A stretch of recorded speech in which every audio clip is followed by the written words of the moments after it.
I've been watching a lot of Australian comedy series this last week. All Aussie adventures, Full Frontal, mostly.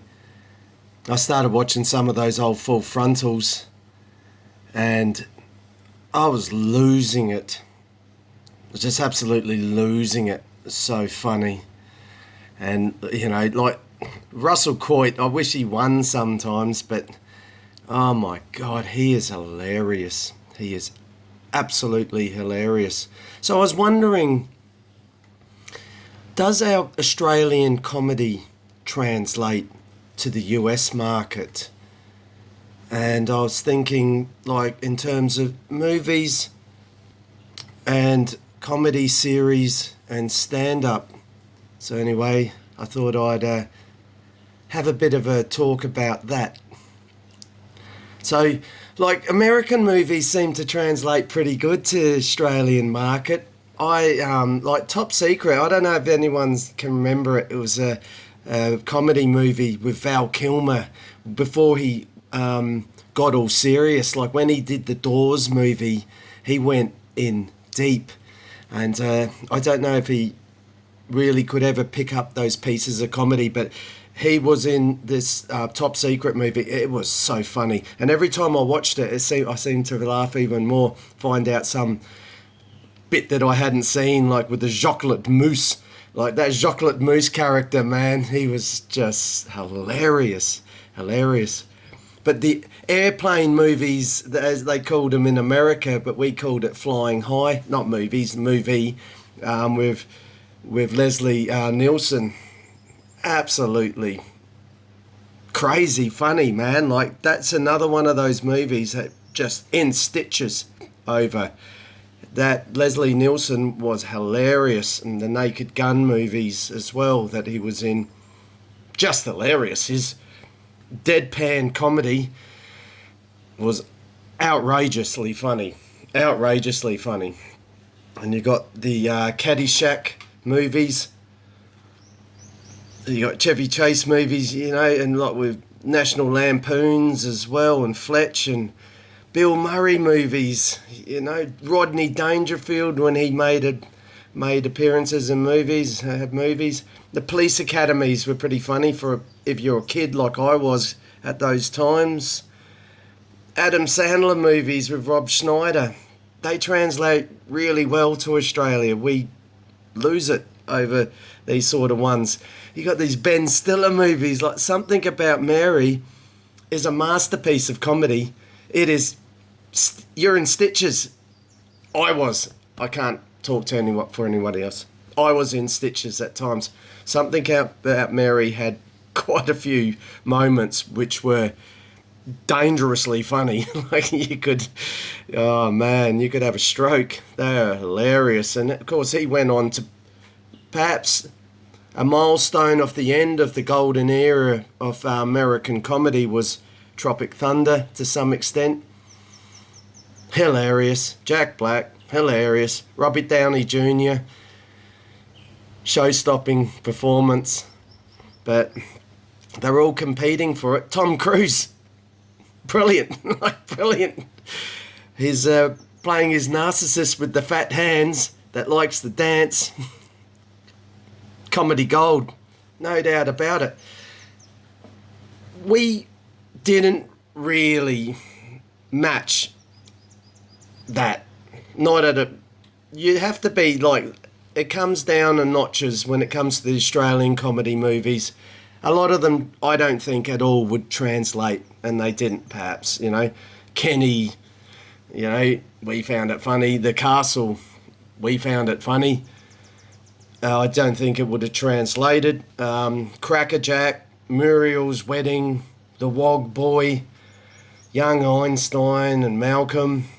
I mean, maybe you could put Crocodile Dundee's more of like a drama sort of thing more than a comedy to me. Maybe, I don't know. They didn't translate. Yet, Paul Hogan, The Paul Hogan Show, 1973 to 1984. It's a bit hard to find him because he's just so male chauvinist jokes and sexist, and he just goes for it, but hilarious. And he's nice bloke, like he's not out to harm anyone. His characters were just outrageously funny. They stood the test of time. Where I hunt them down and watch them, and it was brilliant. It was absolutely brilliant. So I don't think we can really do too much with the movies, so we'll move to what we were doing at the same sort of time. Well, Australia had a hell of a lot of funny TV shows and that, like 90s and stuff. We had all Aussie Adventures, Fast Forward. You do reruns of that. It's crazy. Well, I'll get to that in a minute, but like stand up, Jim Jeffries. Hilarious. He's very, very wrong. He's quite brutal. He's funny. Tom Gleeson, Rodney Roode. We're going back a bit, 90s, but Rodney Roode, Kevin Bloody Wilson, Mick Malloy, Jim Owen. But we come to the series, so you got Chris Lilly. I think, he's had a lot of stuff like Summer Heights and Jamie. Australia's Standing in it. American Rosso, Kath and Kim. they knew how to hit the button of comedy a few times, man. They were outrageously funny at times, Kath and Kim. Mother and Son, going back a bit further, a bit of a different sort of humour, but funny, Wilfred for a little bit, wasn't around for long. Daz Capital, the Doug Anthony All-Stars, getting a bit quirky, I suppose, now. But I thought it was great. Fat Pizza, Full Frontal, Howzos with Paul Fennick. They hit the mark a few times. They even had Angry Anderson in there. Norman Gunston was really popular worldwide. I kind of Dame Edna Everage was, I suppose, as well, as a global figure. I didn't particularly find her funny, but him, funny, but, he was like, I guess, global. But Jim Jeffries, Chris Lilly's funny outside, like he's even on his doing these funny little YouTubes that he's doing where he's doing some pretty interesting sort of travelling and filming it. He's good at filming, and then he does voiceovers. It's pretty good. I know Chris Lilly's really respected by a lot of American comedians like Theo Von. I think put him as the funniest comedian he knows or something. But anyway, what have we got here? Paul Hogan, outside of his movies, hilarious. Top bloke too, top bloke. He actually did Australia's most successful tourism campaign. Throw another shrimp on the barbie, prawns as we call it. What else have we got? I only had a few notes, which is unusual for me. Normally I just fire from the hip. Anyway, that's just a bit of a conversation, I guess, on Australian comedy, how it translates to the US market. Nowhere near is it comprehensive. Anyway, food for thought. Take care.